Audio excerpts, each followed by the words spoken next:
Hello everyone, Bulldozer here. So before Marvel's Spider-Man 2 released, I did a collab video where I discussed the possibility that this could become one of the best video game sequels of all time. And this is pretty much going to be the follow-up to that video. Since the game has been out for a while now, and one of my friends has recently gotten the chance to play through it, I figured it'd be nice to do a little collab with him. So I'd like to introduce all of you to Micubunny. He was on my Splatoon team, Chaos Control, for a little bit, but he wasn't on the team for very long, and he's actually never been featured in one of my videos before, so this is going to be his first time being on my channel. And he also might become a content creator someday too, so when and if that ever happens, feel free to go check him out. But without any further ado, here's the collab. I guess the first thing we could discuss about Spider-Man 2 was the storyline. I think we should actually talk about like the 3 acts of the game individually. So, like, Act 1 of the game would basically be the Sandman boss fight up to the point where Peter gets the black suit. So, I'm actually going to give you the floor here. What did you think of the game's first act? I did personally like the first act. I liked all of them, so I won't say I liked it specifically, but I liked that on all 3 acts. In the Act 2 and 3, the predecessors acts, they made more sense, I feel like. Uh-huh. And in Act 1, gameplay-wise, if we're thinking about things like combat, it was okay, a bit less options, like when you get the black suit, when you get also Miles' suit. I don't know how it's called, I forgot. And so yeah, I guess gameplay-wise, it's a bit more basic, maybe more similar to the other Spider-Man games, but it was of course an enjoyable experience, and I like that you could collect the memories from oh my god, I forgot, Sandstorm, right? No, not Sandman. Sandstorm. Sandman. Yeah, Yeah. Sandstorm is some pro player from a game I play, so I mixed it up a bit. Sorry. Okay, that's fine. And you could learn some things about him too, which Yeah. again helped explain how he got there. Yeah, now fun fact, I saw some people on Reddit point out the fact that if you actually do all of the Sandman missions before the mission where Kraven and the hunters attack the raft, that the dialogue is actually different. Wait, what? Why? Yeah. Because like at that point they haven't met Kraven and the hunters yet, so they wouldn't really know what's going on. So a lot of the dialogue basically changes to Peter or Miles just saying like, I wonder who was doing these things to him. There's Uh, something bigger going on here. Actually, now that you pointed out, I think I didn't do all of them. I did like 2, I think, before Craven showed up, basically. Yeah. And I think, yeah, they were actually saying what happened to him, or no, not what happened to him, but who did this to him. And then after Craven showed up, I also did a couple more. And yeah, it was something like, actually, no, I don't remember that one. But I think it was like Craven did this, Craven did that. Yeah. But it's actually cool that they went the extra detail to do all of that. Yeah. I mean, it may be a $75 game, but it was worth the $75. Totally. Anything else you wanted to say about Act 1? So in Act 1, I think that there were like you were a bit more limited to the main storyline, which I'm fine with. Of course, I already mentioned that I prefer linear, but you didn't really have access to some of the side missions, like the more important, like the flame, for example. I think you had only one, maybe, Yeah. at Act 1, yeah. Which of course makes sense when you actually finish the flame. It makes sense why you didn't have access yet. Yeah. The whole symbiote thing would be way too out of line, basically. Yeah, At that point. definitely. What I wanted to actually point out is that, yeah, that is true to an extent, but when you kind of do a playthrough of the game of, like, what I like to basically call a canon playthrough, where you, like, do all of the side missions and stuff, like, before the story is over, Act 1 of the game is actually very long, since, there's like all those other side missions like to find Grandpa, helping Howard, Oh and yeah, all yeah. those like the fireworks mission, like all those friendly neighborhood Spider-Man app requests. You do a lot of I those in the first act. I feel like it does kind of make it interesting when you play it that way, since like it provides a very slow build up to the eventual chaos in acts 2 and 3. Yeah, but at the same time, what I did side mission wise, I basically didn't do almost any of them after like until Act 3, I think, when at some point I was like, oh wait, this is hard because I was playing on hard difficulty, I think. So I then started to do the missions because I was also a bit under level because I didn't do them beforehand. So I'm not really experienced on when they did really appear and when you can do them and when they would be in if we could make a storyline basically at what point they would take place better.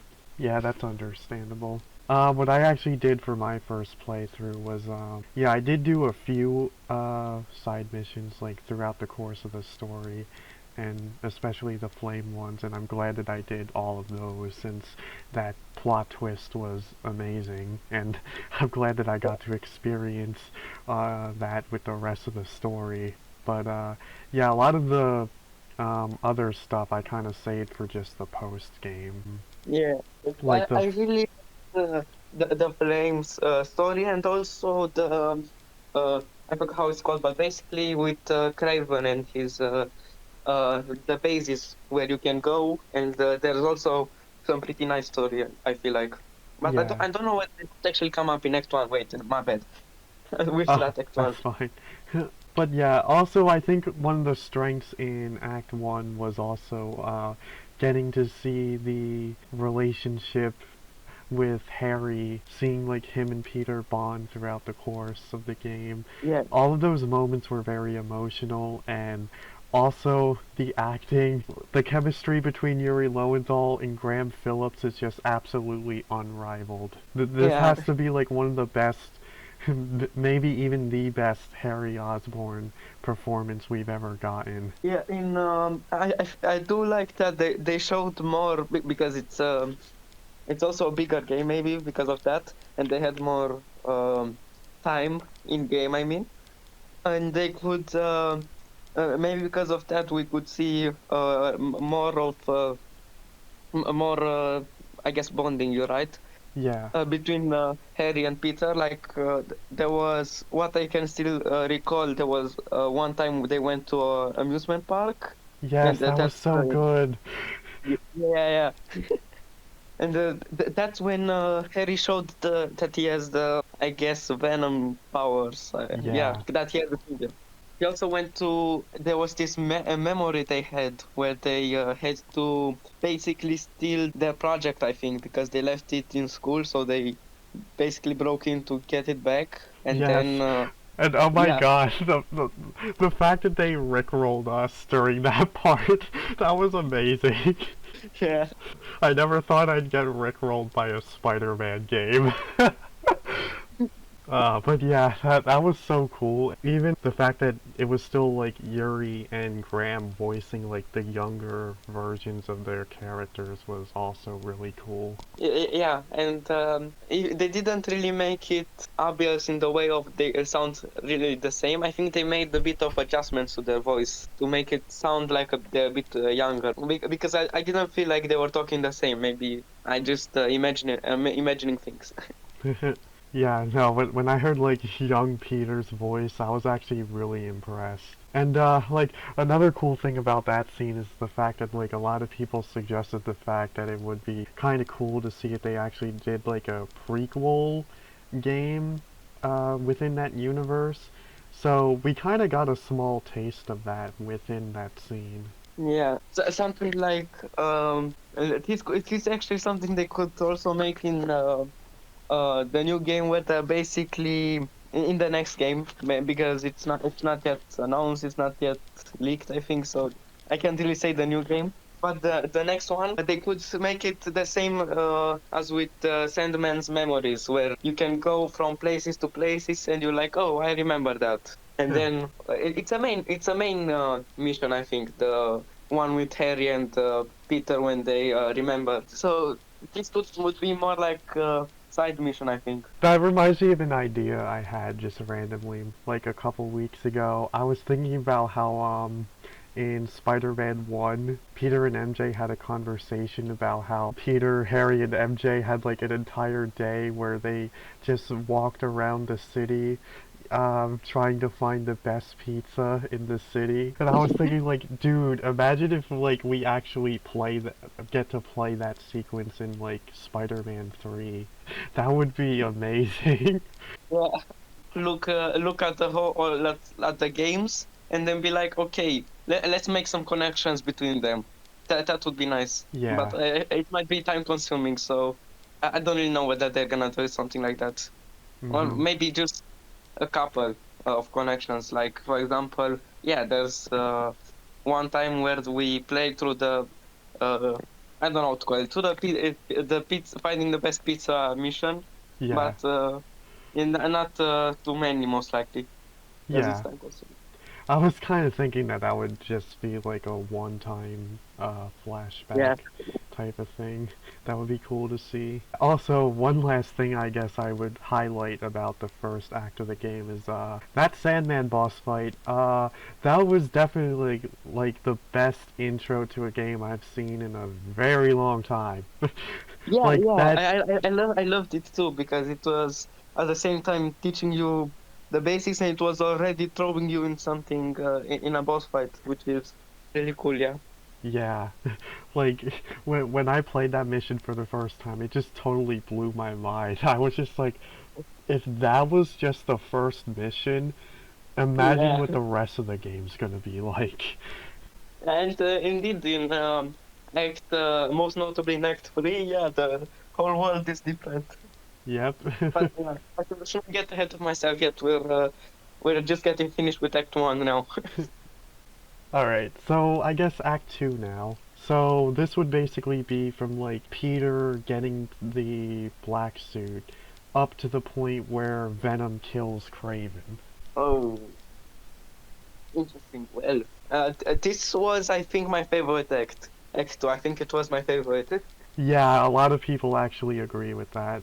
I think I would agree with that too. That was just a very intense and emotional series of missions back to back. Yeah, I mean, don't get me wrong, I liked all the acts, so including Act 3, but I did prefer Act 2 because of multiple reasons, like for example, the intense way of the missions, and I also liked the mission at Craven's party. I liked it for Oh some yeah, reason.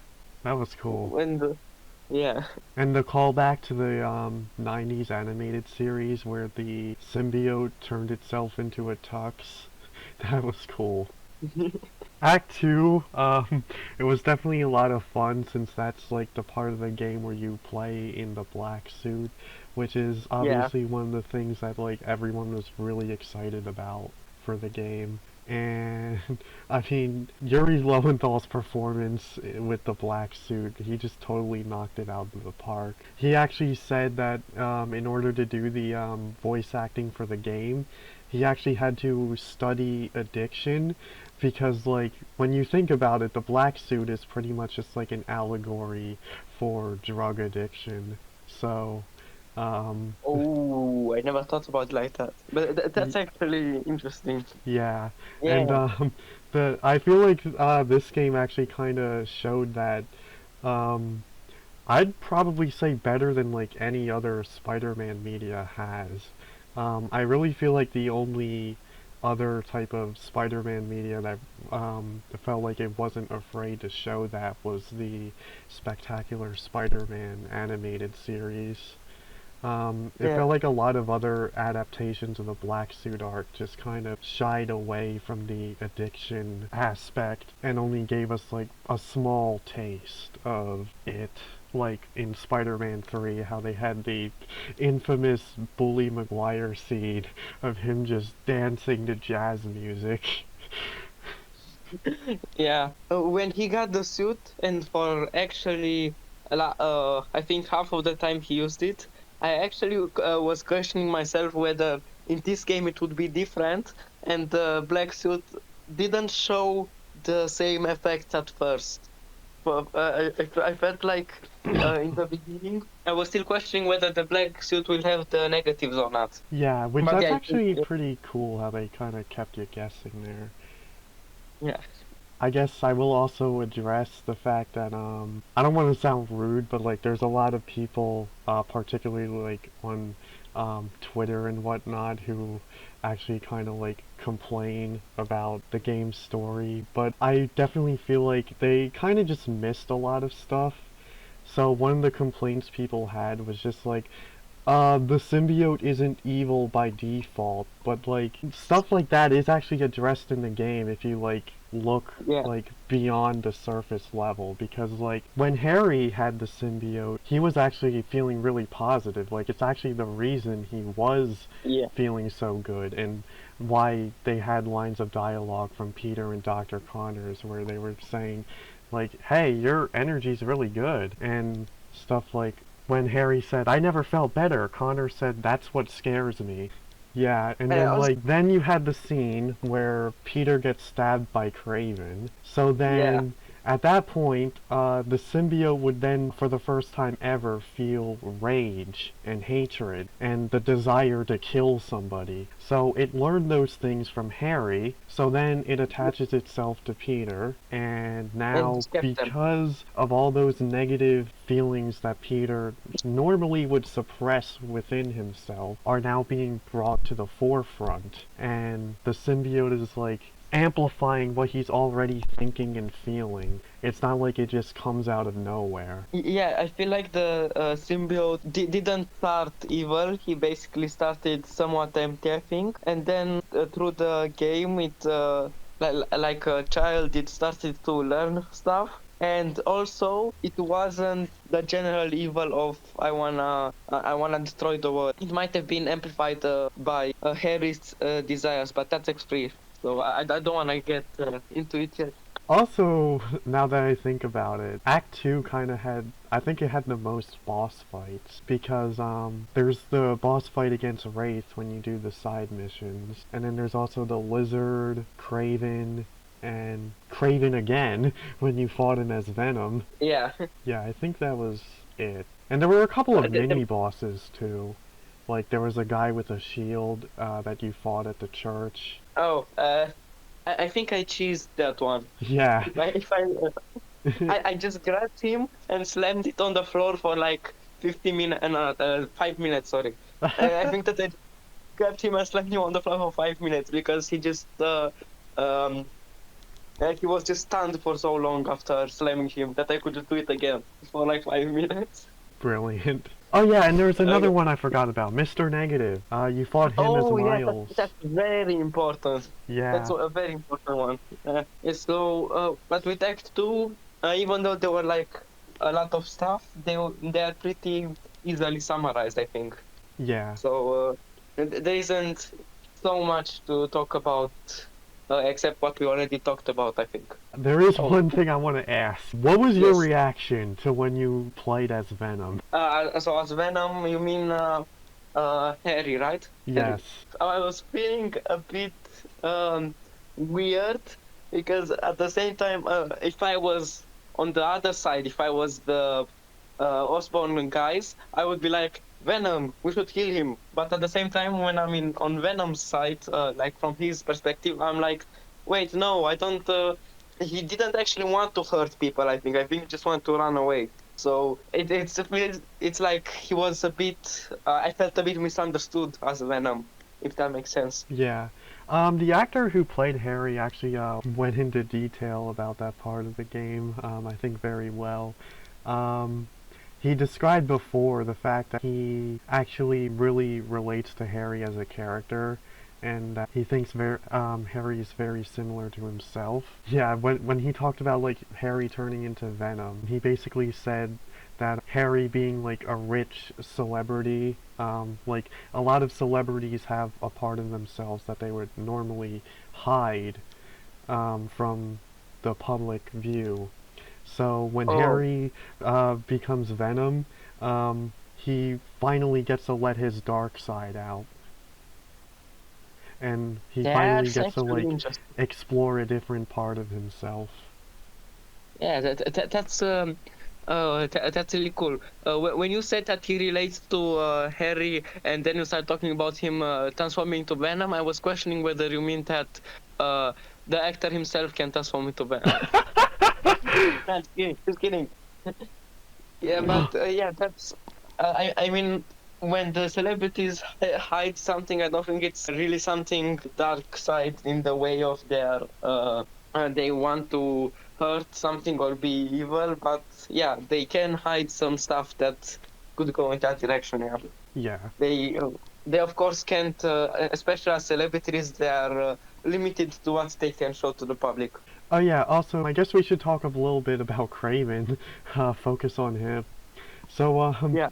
honestly, what did you even know about Craven before you played this game? Because like he is a little bit in the like lesser known category. Yeah, I just know that there's a movie to him. I just saw a poster or something. I don't remember.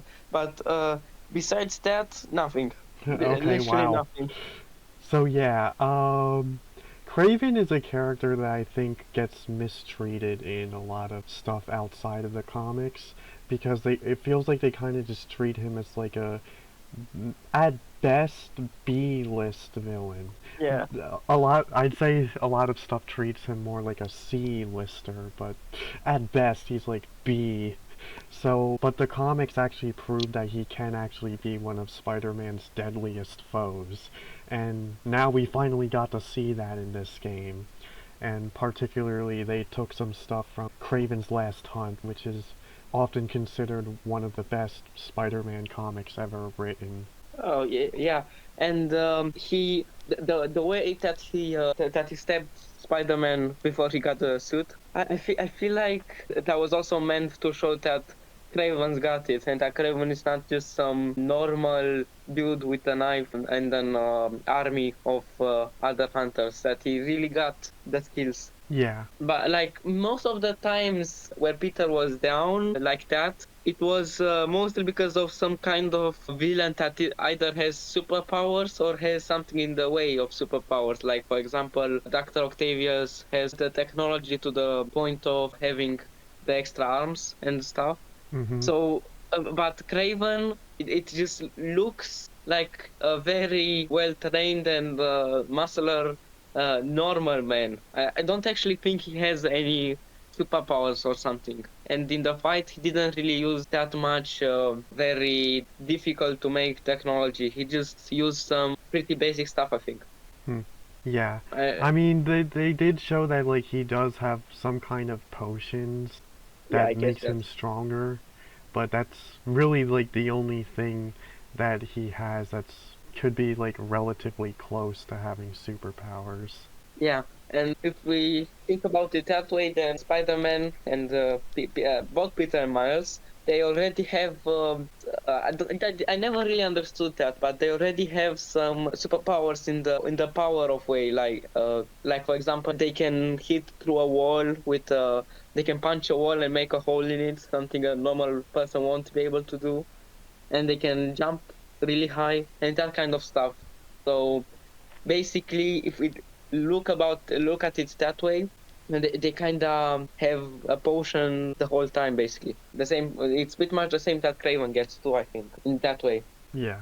We could also touch a bit about story that we get about Craven in the side mission stuff, where we get the recordings from the bases and from the hunters Yeah. that maybe talk about his family. I think. Yeah, that was pretty interesting. Definitely not what I was expecting. Yeah, I guess he basically wanted his family to prove itself Yeah. a lot of the times. His son, I think, he was the biggest disappointment in that way, to put it like that, for Uh-huh. Craven. But if it's still his child, so he shouldn't really just give up on him, I think. Even if he's wants him to prove himself, he could have at least, I don't know, trained him or something. Not just give up on him, I feel like. Yeah.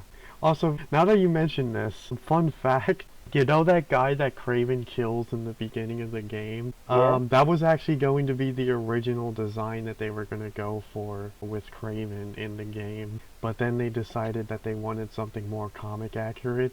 So then they just like reused the old Craven character and just had him be the guy that Craven kills at the beginning of the game. Which is kind of funny when Wow. you think about it, because then it's like in that context, it's like Craven. It's the newer buffed Craven. Yes, the Chad Craven versus not so cool Craven. But yeah, I think that would just cover everything about Act 2. I mean, the only other thing that I can really think of to say is just the fact that they really did a fantastic job with writing the dialogue in all of the boss fights. Yeah, Oh yeah, and of course playing as Venom, that was insane. I I could never would not have believe expected that. something like that. It was one of the most surprising things in this game, and this game had a lot of surprising stuff. Yeah, and believe it or not, that's something that they said that they knew that they wanted to do from the very beginning. They knew that they Oh, wanted to have a part where you play as Venom. that's cool. Yeah, and So, that whole thing was also an homage to one of the old Spider-Man games from 2005, the Ultimate Spider-Man game, because in that game it was like you spend half the game as Spider-Man and the other half as Venom. So oh, that's interesting. yeah, and even one of the moves that he did in that game is actually in Spider-Man 2, where he'll break your back. Interesting. So yeah, as someone who's a big fan of that game, that felt very satisfying. Yeah, I didn't play it, but yeah, I can assume that it was a good game because I have yet to see a Spider-Man game that was bad. Yeah. And not only from Insomniac, of course. Insomniac is the one that made the newer Right. ones, like um, I think they just called it Marvel Spider-Man, like Spider-Man 1 from Insomniac. Yeah. And the newer Spider-Man 2, and also Miles Morales. Mhm. All right. So I guess we can talk about Act 3 now. Yeah. What I wanted to say when I was talking about Venom not being born with evil stuff in mind, after Venom got the symbiote got control of Harry and he basically saw his thoughts. I think what happened is something that often happens in movies about artificial intelligence and stuff like that, where robots are like humans are destroying the world because of things like pollution and stuff like that. So we should get rid of the humans in order to make the world a better place. And that was basically the same idea here too, I think, where in the very inhumane way of turning them all into his fellow Venom children, I guess. Yeah.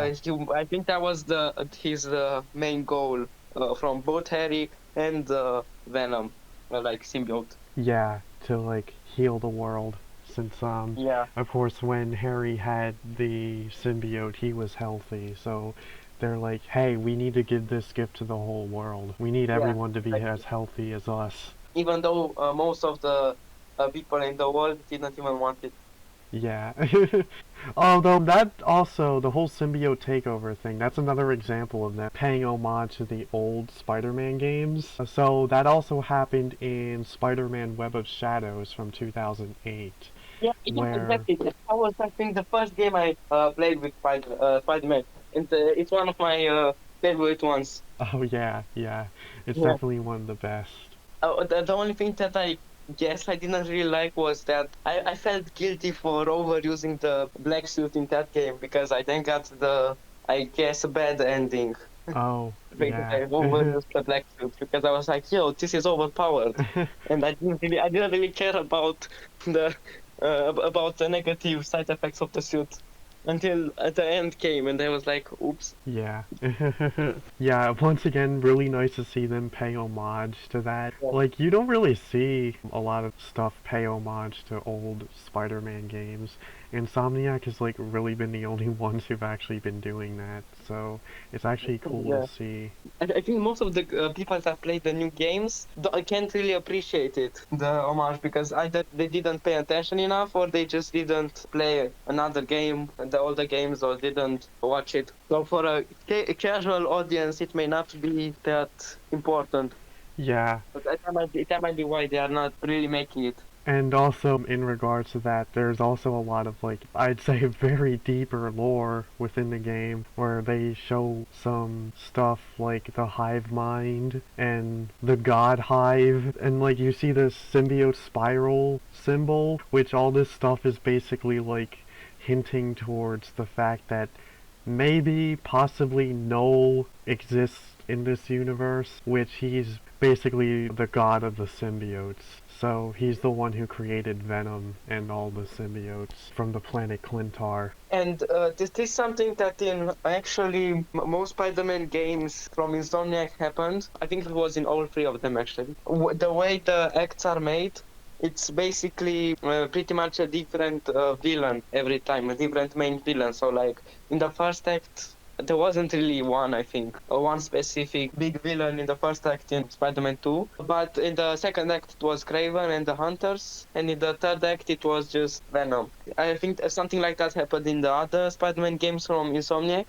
So they might do in the third Spider-Man game, they might make it so that the first act is about Dr. Octavius, I guess, because he was teased at the end of the game. And then they could also make, for example, Venom Returns or something like that. Yeah, which now that you mention that, that's a perfect transition to what I was going to talk about next. Venom Returns. So I think the whole like heal the world thing, that's also them planting the seed for Venom to also become more of an anti-hero character, like the stuff that you see in the Venom movies or the 90s exactly. comics. I really like the movies with Venom. I also read about anti-heroes and anti-villains, but I didn't really understand which one is which. I did watch the movies and I was like, yeah, he's different in the way of not being a hero nor a villain, directly at least. Yeah, I definitely think the direction that they're gonna go, perhaps if we get some sort of game just entirely centered around Venom, is that Harry will actually feel like remorseful towards his actions, and then maybe when some bigger threat comes, he decides that he can make up for what he did and try to heal the world in a different way. Yeah, that would be really nice. I don't think Insomniac will do something like that because you know, as I told you, that they kept me thinking whether Venom was going to be good or bad, like good or evil, and he ended up being like every single time in some way evil. Maybe if we explain it as heal the world, maybe not directly evil, but in that direction. And because of that, I think they are gonna try to stick with the classics, especially like you said, the communities on stuff like Twitter and Reddit might blow up with messages like Venom should have been evil, it should never be good because it's completely different than normal Spider-Man. But I'm not saying it. I'm not saying it would be a bad idea. I actually like it, but it's. I don't think a lot of people would. So it would get like review bombed or something like that. Yeah, I mean, it does seem like some people are on board with the idea, but of course, yeah, there's always going to be those who are not. And I Yeah. mean, there are some people who just think that Venom not being Eddie Brock was disappointing, which I mean, I do understand that to an extent to just be attached to like a certain iteration of a certain character, but like just as long as you express that opinion without like being harsh about it, that's completely fine. Yeah. So, in regards to Venom as a character, to me what always made him interesting and actually is what makes him my favorite villainous character of all time, is actually just the fact that it was a very interesting story to have Peter get the black suit and then get rid of it, and then eventually it bonds with someone else, they become Venom. Yeah. Like the game director said, Venom is the equation of the host plus the symbiote equals Venom, and they bond over a shared desire. So it's really interesting when you think about it that Venom would not even exist without Spider-Man. So it actually means that Venom basically represents Spider-Man's greatest failure. Oh, that's deep. That's Yeah. really deep. But uh, well, if we think about it, most of the times that Venom appears, he's basically kept. Okay, not Venom. I should stop calling him a Venom. I start calling him symbiote.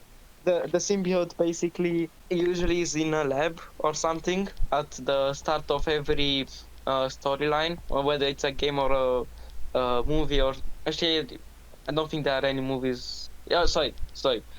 Not any of the newer movies. I mean, and it's usually in some sort of lab, quasi actually for explaining, explaining, explaining what Venom really is. They try to explain if it's a good thing, a bad thing, and then either it escapes or it's used on someone like Harry, and then it ends up on Peter. I think that's the main way Venom appears. I think.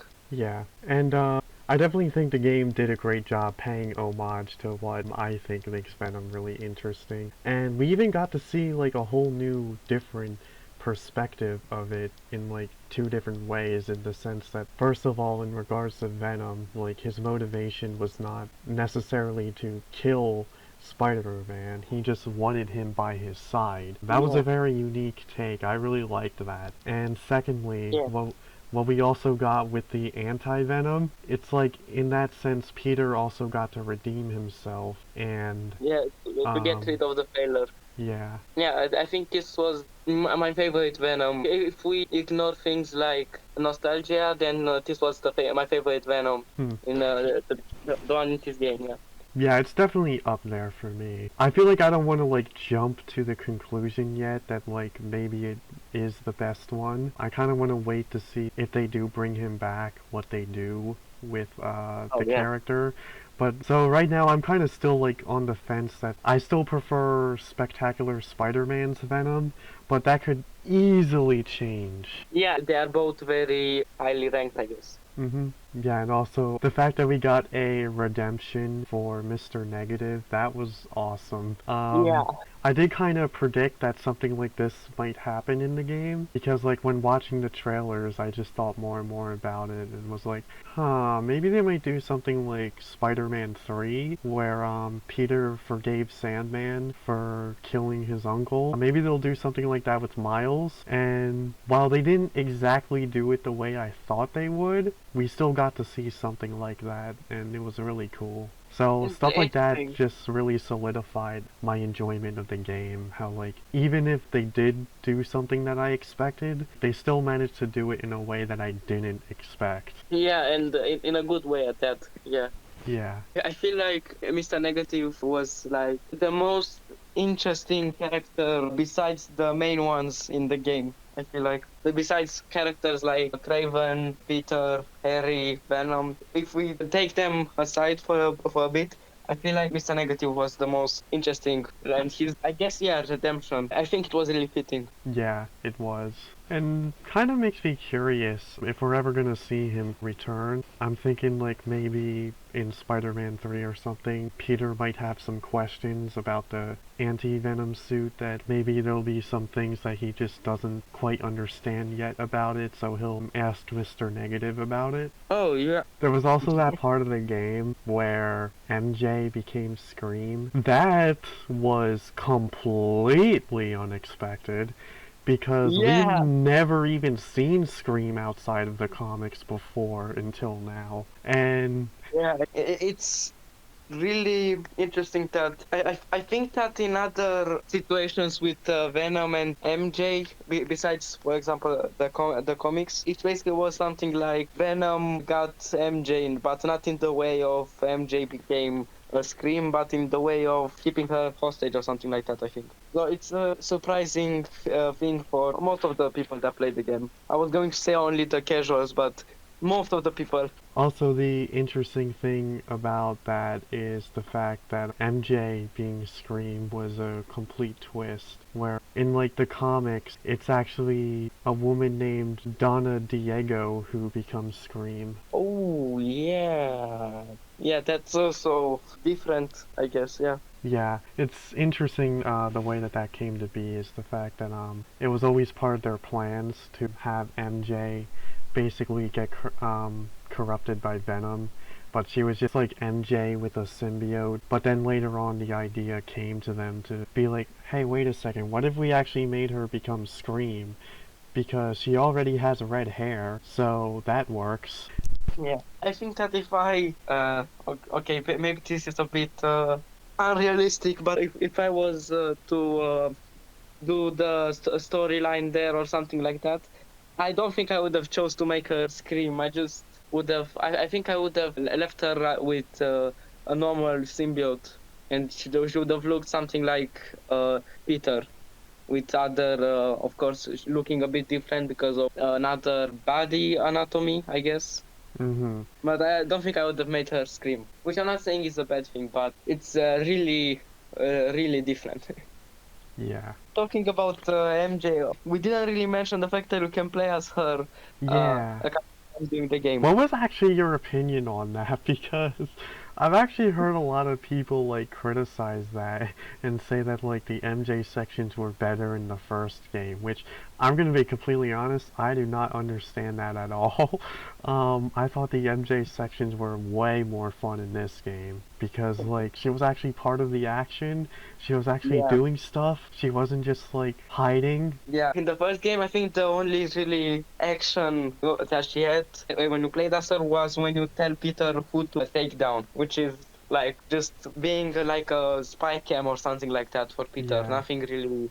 And I think that's also why people criticize it. I think they're like they thought that MJ getting the, I guess it's a blaster gun, whatever. Yeah, from Silver Sable. Yeah, I think they felt like, wait, if she could have that this whole time all along, then why didn't she just now make it or just now use it?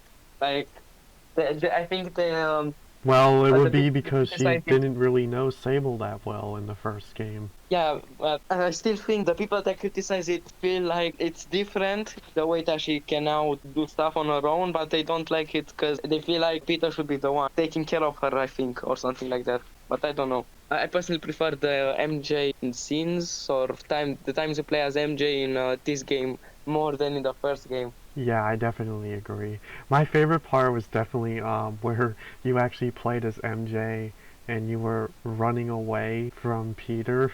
That was awesome. Yeah, I think I prefer uh the time where you were with at basically at Craven and you were I don't really remember for some reason I struggle to remember what exactly she was doing there, but she was basically in one of the hunters' base. Yeah, she was I think at a zoo. yeah, at the zoo, and there she was looking for connors, I think, Yes, actually. she was. Yeah, yeah. I guess only other question about Act 3 would be the final boss.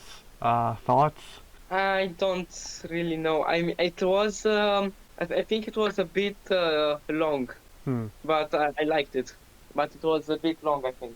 Yeah. The anti-venom basically it was the way I think you were supposed to fight it. I think the intended way was basically to get your I don't know how it's called, your ultimate thing, where you just start hitting with anti-venom with every attack, and then basically get one of his HP bar gun, and then you just repeat it that. But that's I think the intended way, Yeah. which was pretty fitting.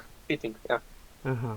Yeah, and then you also fought Venom as Miles after that. Yeah, and then as Miles, I really had no such thing as a strategy. I was just mainly doing my best at dodging and then hitting. And I don't think there was this the same thing as with the anti-venom being basically made for against venom, because that's what it actually means. hmm Yeah, so yeah, I really liked the final boss. It was actually pretty difficult, I felt like. I So, just got my everything leveled up at maximum beforehand. Because that when I reached the boss, I was like, wait, shoot, this is hard. So I just went ahead and did most of the important missions. I did them, and then also like some other stuff to hmm upgrade my stuff, my gadgets, and my skill tree and everything. So for me, it wasn't that hard after I did that. yeah, it was hard, but like, yeah, of course that's a good thing. Like, I Yeah, didn't because wait it's the 5 years final for the Venom boss fight to be easy. And also, the fact that they showed Venom with wings in the boss fight, that was crazy. I don't think was he ever showed with wings before. Yeah, in the King in Black comics, which is Oh where a lot yeah, of that okay. stuff about Null comes from. But my personal like headcanon, I saw like a YouTuber point this out, is the fact that like the reason why Venom got wings is because of the fact that Spider-Man has web wings in the game. So the symbiote thought, oh well, Oh, Spider-Man has wings, well I need wings too. oh, yeah, and again to the this points to what we talked about earlier, that Venom, that the symbiote in general was more of a copycat the whole game, Yeah. in the way of it felt like he didn't really have, especially at the start, anything of his own, but then basically started to bond with the others, so with Harry and Peter. He got information out of them, and he was like, okay, Peter can do this, I'm gonna do that. And some of his attacks, I feel like, were from Peter, if we would come to examine it, but not all. So he did bring some things of his own too. Yeah, I guess a couple miscellaneous things to bring up. I forgot to mention the fact that Miles gets a new suit Yeah, at like the end of the game. Um, it is we didn't really talk like that much about Miles. yeah. This whole discussion, we didn't really talk about Miles that much. Yeah, I mean the story with him like trying to write his college essay, I thought that was cool and Yeah. even a little bit relatable. That like one scene where he's typing on his laptop and he's just like, "My name is Miles Morales. Ugh, I'm bored already." Like that was me like filling out job applications recently. I was just like, okay, I just need to listen to a song or something real quick to get myself in focus. Yeah, it's they interesting how they also showed that, hey, they are normal people too. They are not just Spider-Man. They are Yeah. also humans. Yeah. And we also get more character development of like his mom and Genki. I really like the one scene where Genki is like letting all his inner feelings out. He's saying all this stuff like, I never liked the sandwiches that we traded at school, but I did it because I know how much you loved my mom's Bonchalon. And don't kill me, but I just thought of a sequel to Speed Not a God. I love that scene so much since No. like after all of that Miles retorts and says like, "Hey man, I'm sorry I've been so busy. I'll find time to hang out with you." That was really cool. Also about Miles's mom, they had the reveal that she was dating somebody, and then in the post-credit scene of the game, they showed that it was Albert Moon and his daughter Cindy, which this is something that may have not necessarily been like a huge deal to like casual people, but yeah, Cindy is actually one of the Spider Women in the comics. Oh, and with Miles already being a second Spider-Man, yeah, it's totally plausible that they would come more. Or maybe this was supposed to be a small teaser for the game, that the one that got cancelled. Right. Yeah, so maybe there was supposed to be a teaser for that, and sadly it got leaked, so now everybody's because it got cancelled. I think everyone would have liked it. Yeah. But I mean, they could still like do things with that character. Like if the game gets Yeah, DLC, then they could explore her more. yeah, It I think could be interesting if they continue this franchise, like depending on where they go. Maybe we could see like Miles mentoring Cindy. That'd be really cool. Yeah, the same way Peter mentored Miles. Yeah, exactly. And maybe they could be like Miles got his own game after. They could do something like that. They first made the first Spider-Man game from Insomniac, I mean. Then they made Miles game. Then they made Spider-Man 2. And then they can make Sydney game. And then they can make Spider-Man 3. And then they could add a new Spider-Man. But okay, it is maybe a lot, so I don't really know. Yeah, I don't know. We'll see what they do in the future. Yeah. But, They got options. They got a lot of options. yeah. Getting back to like the whole thing with Miles getting a new suit, that just happened out of nowhere, and like the only explanation we get for it is just Miles saying, "It's time for a Miles Morales original, you know? One of one." Yeah. So, um, like, that obviously means that like it's a suit that he designed himself without Genki. But like my personal headcanon for it was the fact that he wanted a new suit to account for his new powers with like Yeah. the blue lightning. And Sure. he also might have designed it because he wanted to impress Haley. I guess, yeah. But I personally preferred the old Miles Morales suit, the normal black and red one. Yeah. So, A lot of people are wondering if like they're even still gonna keep that new suit in the next game. yeah, that's I mean, actually they a good might point. redesign it a little bit. I think the suit would look cooler if he actually wore the hood up. So that'd even be a cool thing to do for like alternate suits in the game, where like you could actually choose if you want the hood up or down. Yeah, they already did a lot of stuff about suits and how you can still choose which one to use. So I feel like letting you choose whether you can put your hood up, for example, or not, that shouldn't be so hard, I think. Yeah. I guess one last thing to mention, kind of a bit of a headcanon thing again. This kind of comes from like another YouTuber. During the Venom vs. Kraven boss fight, if you fight Kraven long enough, you get this dialogue where Kraven says, "I have seen your true form. You are death cloaked in beast flesh.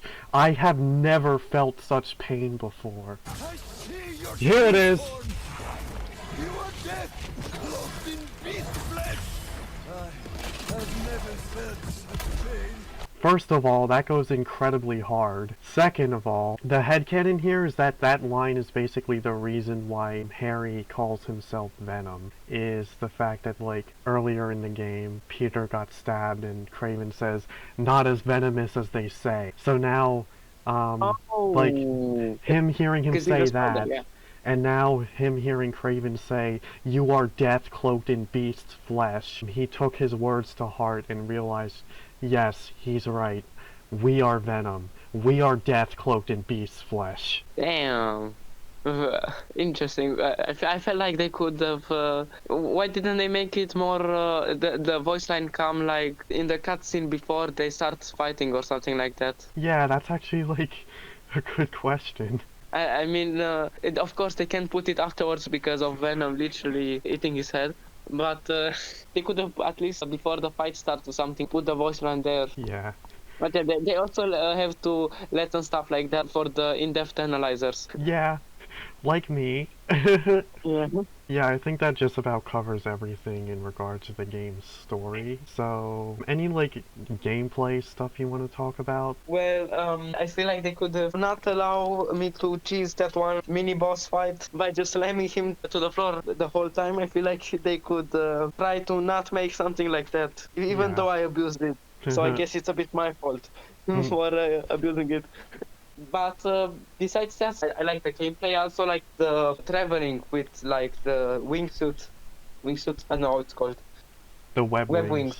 Yeah. Web wings, yeah, my bad. And why did I say wingsuit? It's not a whole new suit. And besides that, did they add something? Oh, they added the currents, the wind currents Yeah. to make the web wings more optimal, of course. So they kind of come hand in hand. And I like that. I like that. Me personally, I always felt like the web swinging in the previous games was just top tier.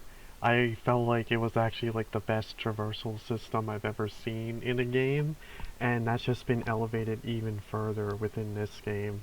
with them Yeah. adding stuff like the web wings. And yeah, they even gave you options for your web swinging, where like you can set how much swing steering that you want. So it was really cool for them to give players more options and basically choose the type of swinging style that they like the most. Yeah, yeah. That was also a really good addition to the game. Yeah, I played the entire game at level 0 swing assist. Oh, damn. That's that takes some skill. I don't think I altered the settings at all, so I think that I was with like full assist. Yeah, you would have been at level 10. So, what's the main difference when you change between them at level 0, for example? So at level 0, definitely the biggest difference is the fact that there will actually be consequences for swinging too close to the ground. So your character will like stumble a bit and you'll lose all of your momentum. Oh, damn. And there's Yeah, even I think options. on full assist it just like keeps walking or something like that. Yeah, you basically just like float above the ground. Yeah, yeah. And besides that, There was also options for fall damage. That was awesome. fall damage. Fall damage. Sorry, fall damage. Yeah. Why? It's. I mean, can't he just make some kind of trampoline out of webs? Yeah. That would be cool if they added something like that, where if you fall to the ground, you make something with your webs, like a web to catch you or something like that.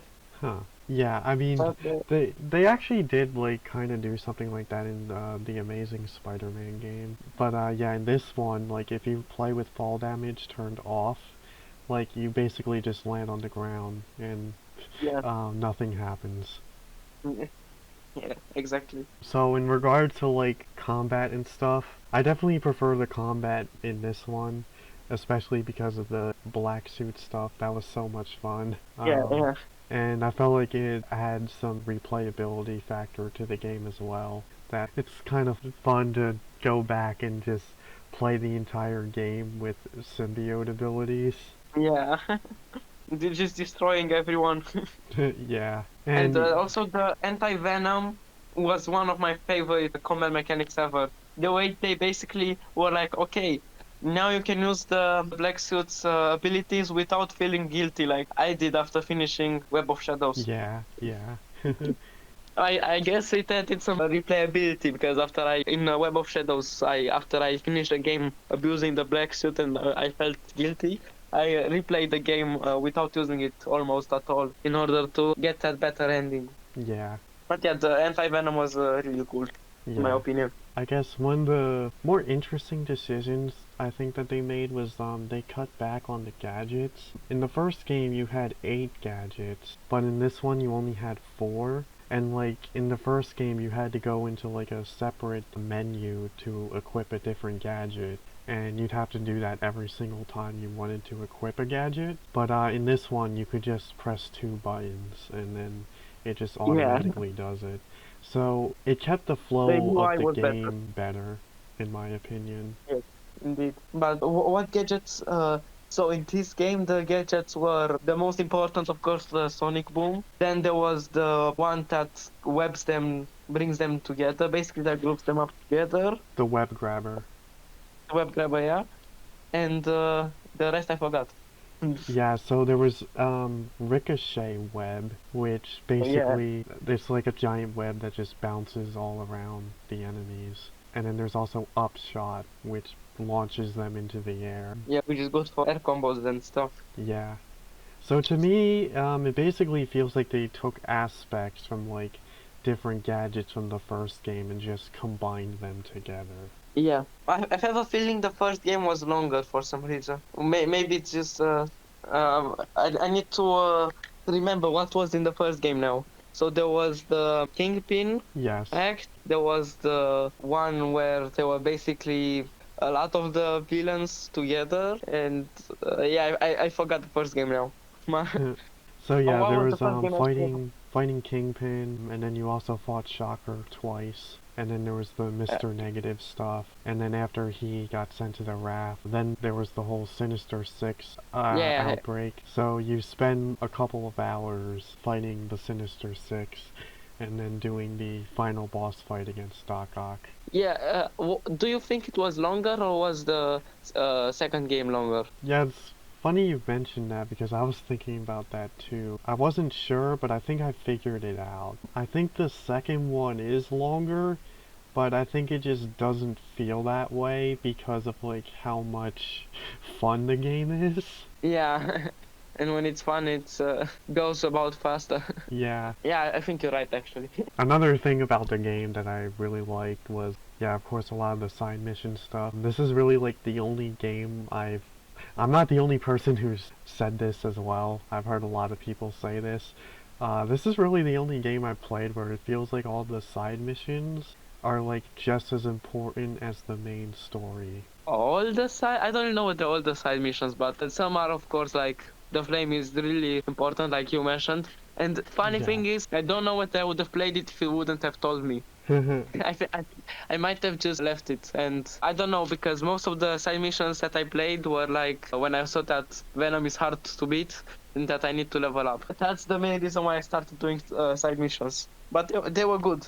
Yeah. Like I don't regret playing them. Yeah, and a cool aspect of the side missions was we got to see a couple more villains get redemption arcs. Like we got more context for Sandman, and we also got to see Mysterio change his ways. Yeah. And the Mysterio part was, I feel like, was a bit outshadowed, but it was really interesting. Yeah, definitely not the direction I would have ever expected them to go, which is obviously a good thing. Yeah, me neither. Of course, a huge aspect of Spider-Man as a character is always, not killing the villains so that you give them a chance to redeem Redemption, themselves in the future. So it's nice to actually like see that pay off for once. I think that's something not only Spider-Man does. I think it's also like, Batman, yeah, but we're sticking to Marvel. Marvel-wise, who else does it? Daredevil, Yeah. it's Captain America. Oh yeah. I think generally the Avengers. Yeah. Yeah, Miles, for example, I think he was like not as willing to forgive Mr. Negative at first. He was really reluctant about it. Yeah, I mean,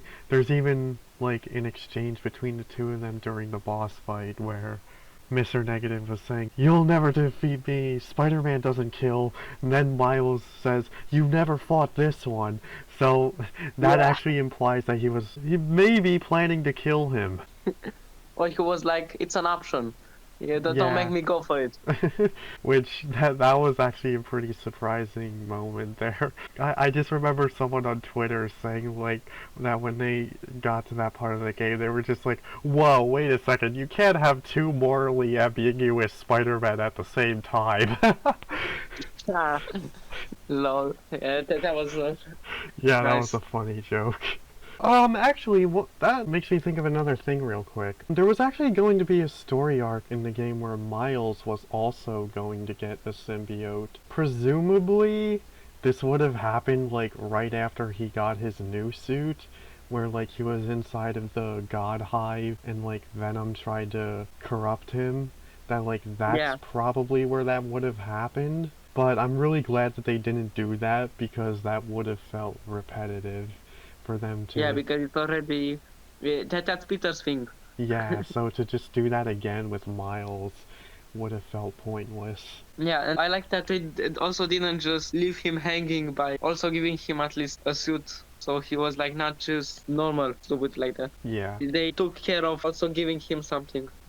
Even though, if we actually think about it, he does have the bioelectricity, so he was from the start a bit better than Peter, I guess, if you think about it that way. The black suit was more of could be seen as a way to equalize it.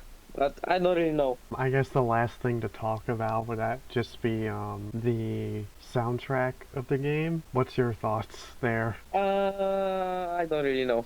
I wouldn't really say that I noticed something that I liked in particular, but there also wasn't really something that I really didn't like. So it's just like kind of forgettable to you? Yeah. exactly.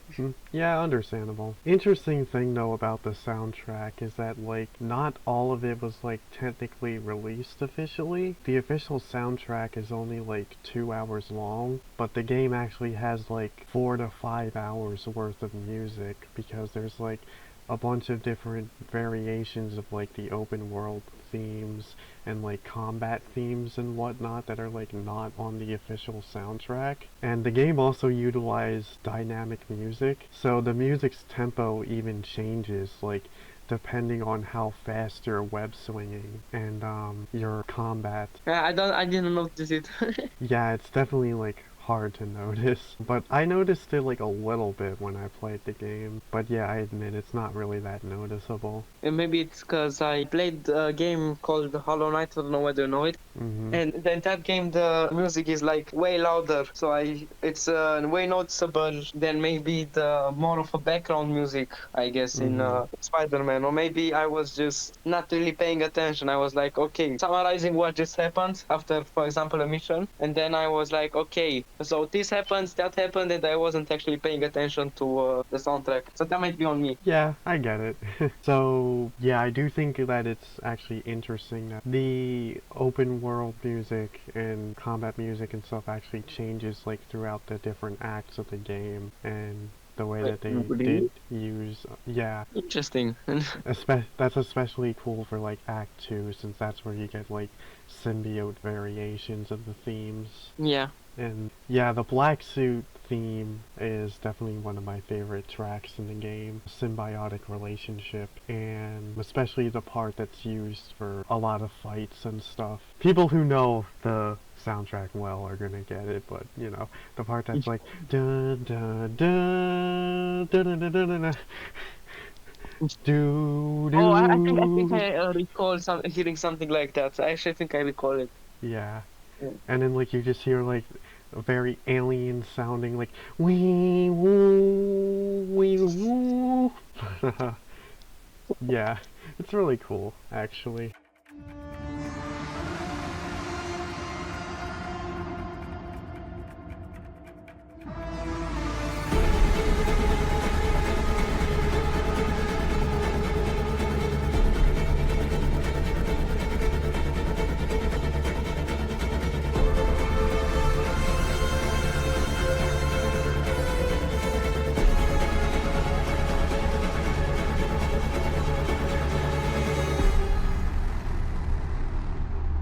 I personally think this is actually up there for one of my favorite video game soundtracks of all time, but that's just me. I think my soundtrack, I don't know whether it counts, but it's from an old Zelda game called Ocarina of Time, where there's like, in the game, you basically have an instrument called ocarina, which is basically like a flute or something like that. In the game, you like learn to sing a couple of magical songs or something like that you use in the game, and I feel like I like all of them. But besides that, where like soundtrack is actually important, I'm not really paying attention to it in other games. Yeah, and I do understand that. Maybe I'm more of a casual.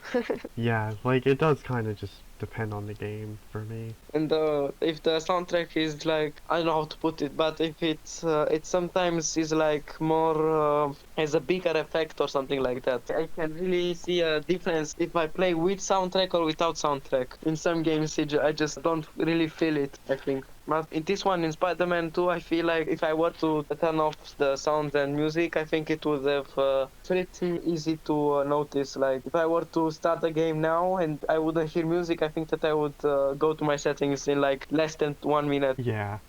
But in other games, I feel like I could be playing with no music for like 1 hour until somebody tells me, why is there no music? Yeah. Of course, excluding more competitive games, more like fighting games where I sometimes turn music off to concentrate or something like that. Just excluding that. And in Act 3, at the credits basically, it was teased that Dr. Octavius would make a comeback somehow. Yeah, it was. Do you think it will be something like all Sinister Six or just Octavius? Well, most of the Sinister Six are dead, so it would just be Octavius. Because Kraven killed most of them. Yeah, assuming Octavius doesn't find some kind of way of bringing them back. It might actually be really out of the ordinary, but with what we've gotten in this game, it's actually not so impossible that they make Dr. Octavius literally bring them back or something on like a mission. Yeah, I have And then seen some people say that like maybe Electro could come back because like he'll basically be reborn as pure energy since like that was actually his goal in the first game is that he wanted to become pure energy. yeah, that could happen, I guess. But besides that, you're right. It's more plausible that it's just Octavius. Yeah, it is interesting to think what they could do for the third game though because not only was it teased that we'd see Doc Ock again, they've also teased Norman Osborn to become the Green Goblin. So I definitely wonder what they're gonna do, especially since, as you said, a lot of the games previously so far, it's like been a different villain in each act of the story. So I wonder what that's gonna be like in Spider-Man 3, where like maybe they might actually change up that formula and have Green Goblin have like a bigger presence in the game where like maybe he's not there at the beginning but maybe he'll be there like halfway through the game or something, That could happen, but they will need something to happen in the first half of the game.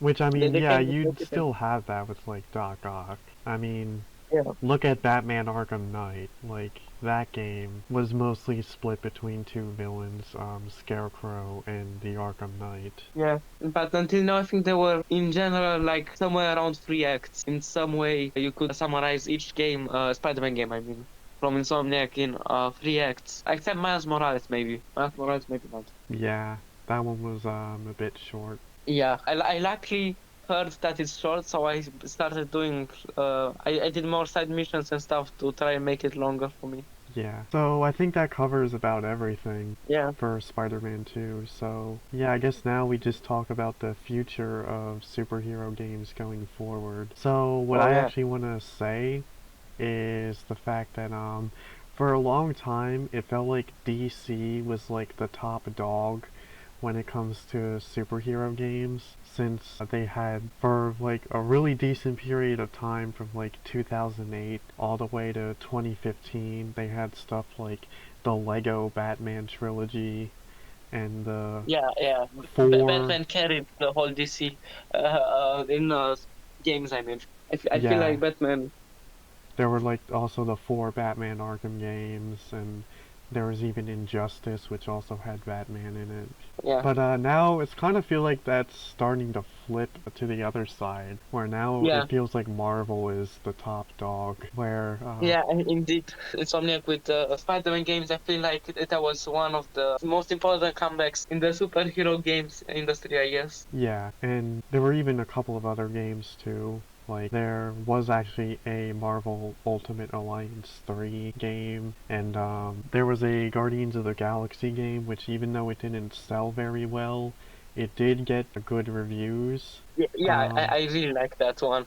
I played it, was really nice, but and I didn't really hear a lot about it. Yeah, there was also a game called Marvel Midnight Suns, and of course there was also the Avengers game, which was really the only failure that they had in between all of this. But yeah, looking at all of this stuff so far, and all the stuff that they're making in the future, where we're gonna get games based off of Blade, Iron Man, Wolverine, Black Panther, Yeah. and we're also getting the Marvel Rivals game. I think that's supposed to come out this year. And Oh, interesting. yeah, and then there's also the Marvel 1943 Rise of Hydra game set to release next year, which is the one that's being directed by the director of The the same. first three Yeah. Uncharted games. Yeah, and the story is most likely gonna be good, or at least hopefully. But gameplay, we're gonna have to see because the gameplay from Uncharted and Marvel games is pretty different. But by pretty different, I mean a lot different. Yeah. I don't think there's any hero from Marvel that would get a video game and use guns, for example, which are the main combat in Uncharted games. Yeah, I am looking forward to just seeing more of the game. I admit what they showed so far in that one trailer, I wasn't necessarily impressed, but like, I think considering the fact that it's being directed by Amy Hennig, I think they could do something cool with this. So, I personally, at some point, stopped watching trailers to in order to not get too excited and then count the days until it comes. yeah. As I know I like this was in I don't know 2019 I think, where they launched the trailer for okay, maybe this is actually out of context, but it was about for the newer Legend of Zelda game or something. Yeah, Legend of Zelda game, and I was like, for 2 months I was, when does it come out? When does it come out? But at some point I realized that it's gonna take a long time, so I just stopped watching trailers and stuff. Yeah, understandable. I'm definitely looking forward to Marvel Rivals. I think that game's gonna be fun. Yeah, it's Uh, the multiplayer one, right? yeah. I think I saw it on my PlayStation page or something like that, and I'm not really sure where I've seen him, but I've seen it somewhere.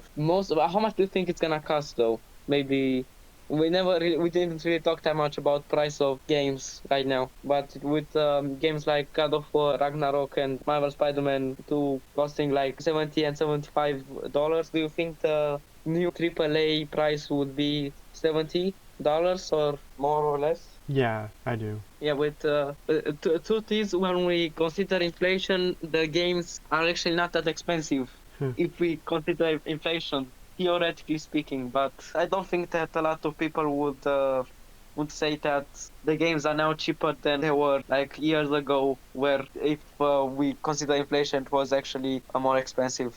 The Yeah. $50 from like 30 years ago. Yeah, when I talked to like my family about this when this first happened, that like PS5 games started to increase in price to 70 US dollars, we actually like all agreed with each other that we were actually saying that we're surprised that this didn't happen sooner. Yeah. That like something like this, you'd think that this would have happened back in like the PS3, Xbox 360 days. Yeah, indeed. But for some reason, I still see people online like that don't like it. Although it's true that most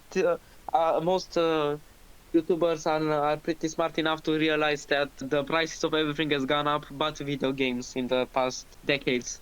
So Yeah, it's normal that the prices go up. and if you want my take on this, then just like if you really don't like the prices, then you could always just, Not by. of course it depends on the games and what you feel, but you could always just like wait for it to be on sale, or Yeah. just when the game comes out, look at like some of the spoiler-free reviews and see if it's worth your money. And if you think so, then yeah, totally go for it. And of course, I'm sure there's going to be like a franchise or something that, like, for example, how I am with Spider-Man, where like you're just gonna spend full price on like the latest release, no matter what. But Yeah. yeah, that's basically my take on it. Just feel things out if it Indeed. really Yeah. bothers you. It doesn't bother me, but Yeah, others.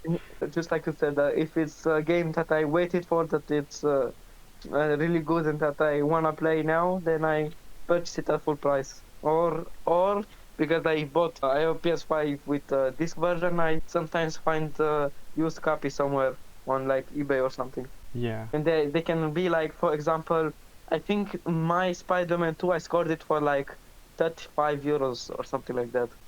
Wait, 35 euros is like around $35 because the price, even though it's not the same, the prices are uh, pretty much what is $75 in game industry is also 75 euros. My bad. So yeah, you can buy them used, even though it does not really support the company that makes the games. Maybe it doesn't support them when you give $35 for to somebody on eBay, as if you would give $35 or $75 to Insomniac, for example.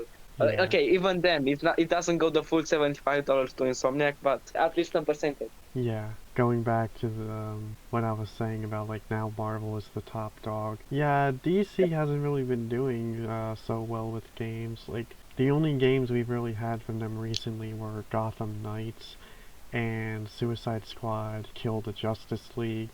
which both of them turned out to be disappointments. And the only Exactly. other game we know that they're working on right now is a Wonder Woman game from Monolith, which Well, I thought they were working on a VR oh right, I game forgot. too. Yeah, there is like Yeah. an Arkham VR thing, yeah. Not that a lot of people are gonna be interested in that one, but it exists. Or Yeah. okay, it doesn't exist yet, but it will exist. And the Wonder Woman game, we know like nothing about it, but it could be interesting. Let's hope Yeah. that doesn't end up being disappointing, especially since it's really, as far as we know, the only other thing that there is to look forward to from DC. So, Yeah.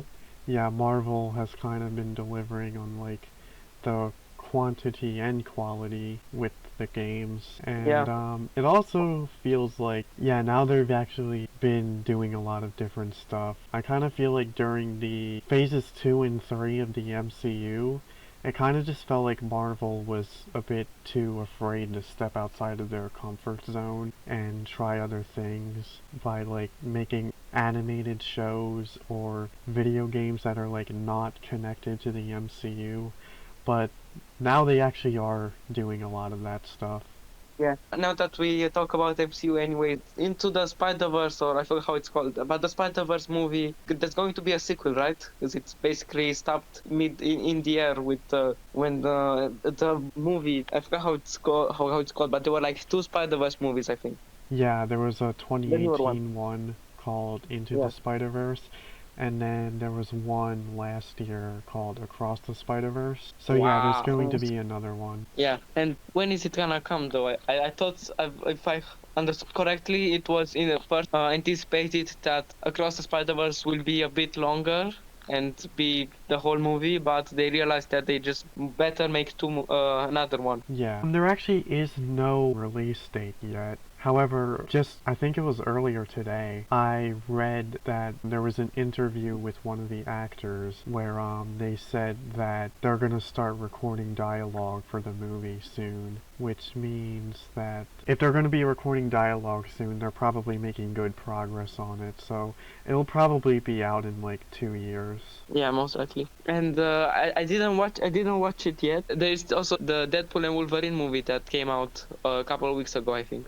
Yeah. I didn't watch it yet. I was a bit busy. But a friend that watched it told me that it's really connected to the first Deadpool films, I think. Yeah, if one doesn't watch the other ones, it's a bit harder to understand the third movie. Mm-hmm. Alright But then. besides that, I don't really know anything about it. Yeah, honestly, I haven't even watched the other Deadpool movies in their entirety, but yeah, I do want to do that. Whenever like the new one comes out on Disney Plus, I'm probably gonna watch all three movies.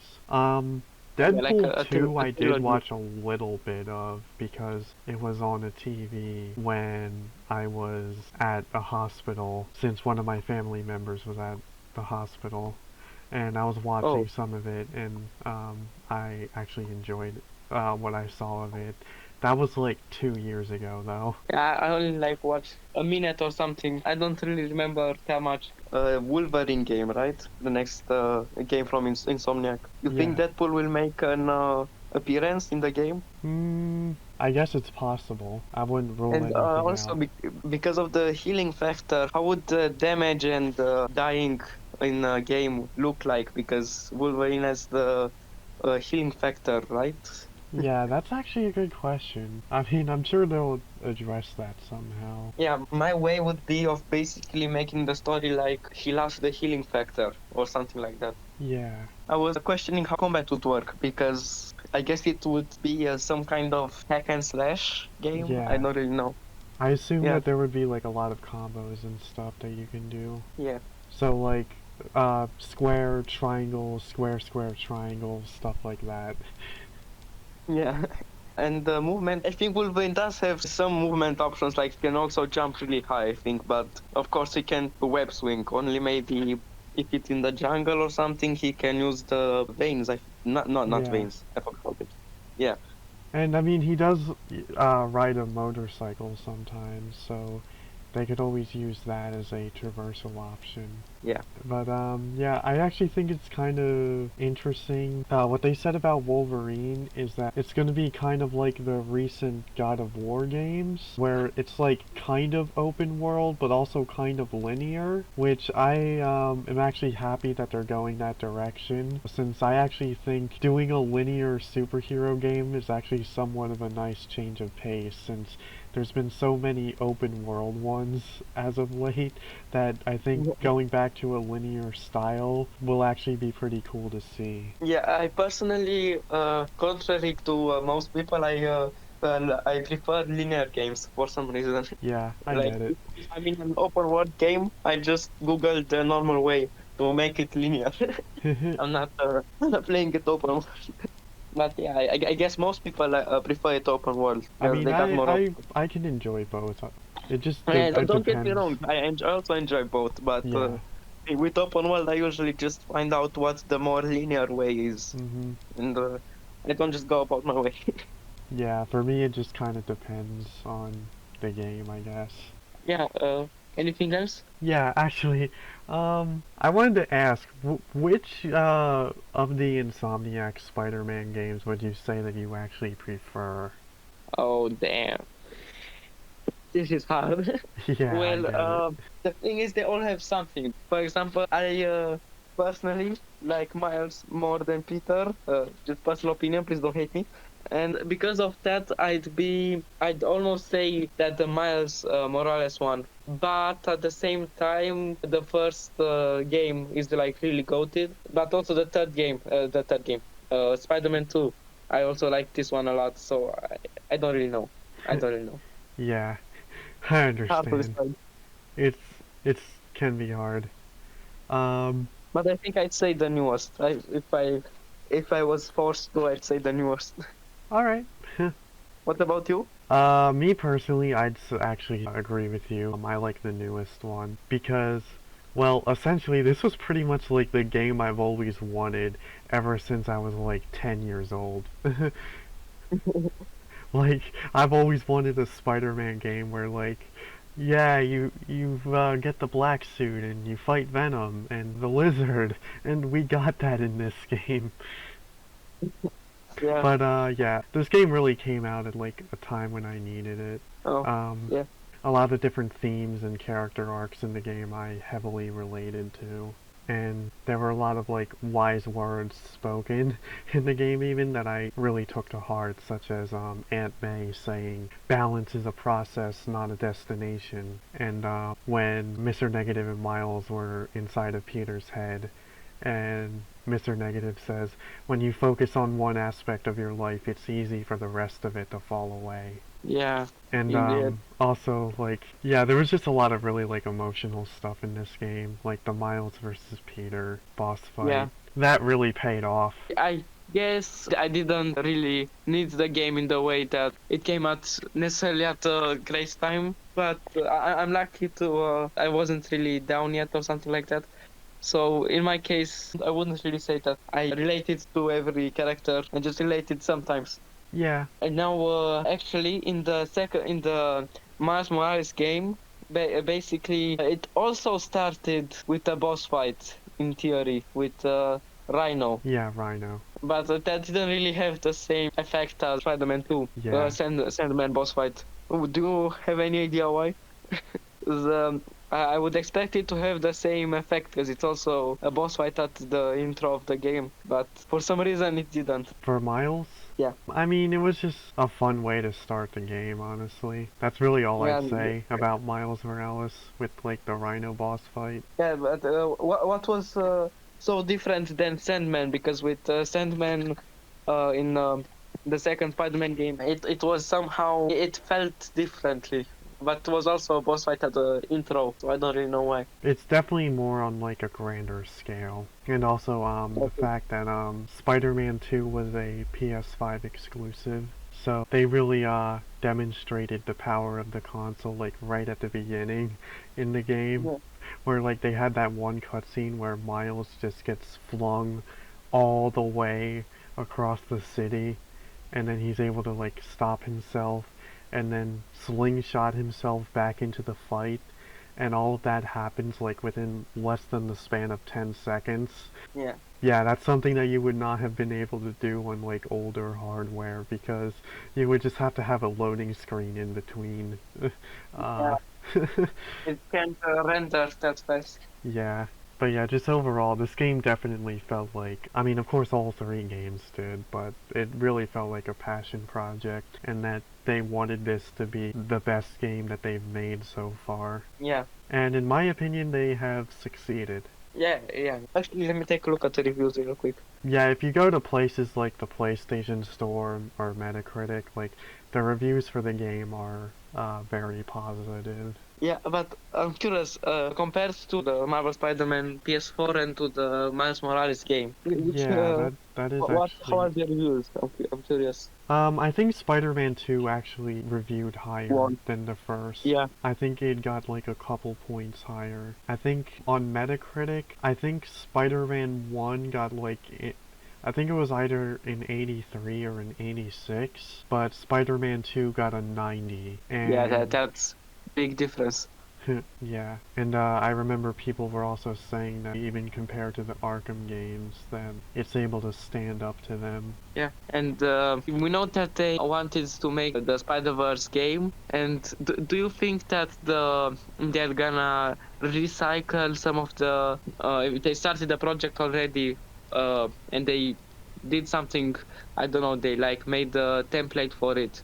Do you think they can recycle what they started and when use it in the next Spider-Man game and still have, for example, the multiplayer stuff? That would be interesting. Yeah, I think if they Like, wanted to, they could do that, where perhaps they could make it like a two-player game, maybe three, if they want to have Cindy as Yes, indeed. Spider-Woman, aka the actual name of like her Spider-Woman persona is Silk. Yeah. Okay. They could indeed make it two-player or three-player. Like, it's interesting how the game is called Spider-Man 2. On the cover, there's Miles and Peter. I mean, it's a Spider-Man game, so it's pretty normal for it to not be multiplayer. But I still, for some reason, would have expected it to be multiplayer when I saw that it's called Spider-Man 2 with Miles and Peter, both on the cover art. Yeah, I get it. I mean, something only like OGs like myself would remember is the fact of like back around 2018, 2019, after the first game came out, like there were people like saying that it would be cool if the second game had co-op, but Yeah. you know, it wasn't like a necessity or anything. Yeah, it's not like with other games. Yeah, there's a couple different ways they could do it actually. They could just have like several people with you like the whole game. So like basically the whole game there's at least two of them around. Like maybe there'll be a mission where like you play as Miles and Peter, but then next mission you play as Peter and Silk. And some missions, like you have all three of them together. But another way that they could do it, something that Sonic suggested to me, was actually that there's another game that did something like this, but basically that like the multiplayer, like it would basically just change the player depending on the character who's playing. So, for example, if the three of us were to play the game, like me, you, Sonic, like I would be in control of Peter. And then, like, if there was a mission with Miles, then, like, you would be playing the game. And then if it was a mission with Silk, then Sonic would be playing. I understand, yeah.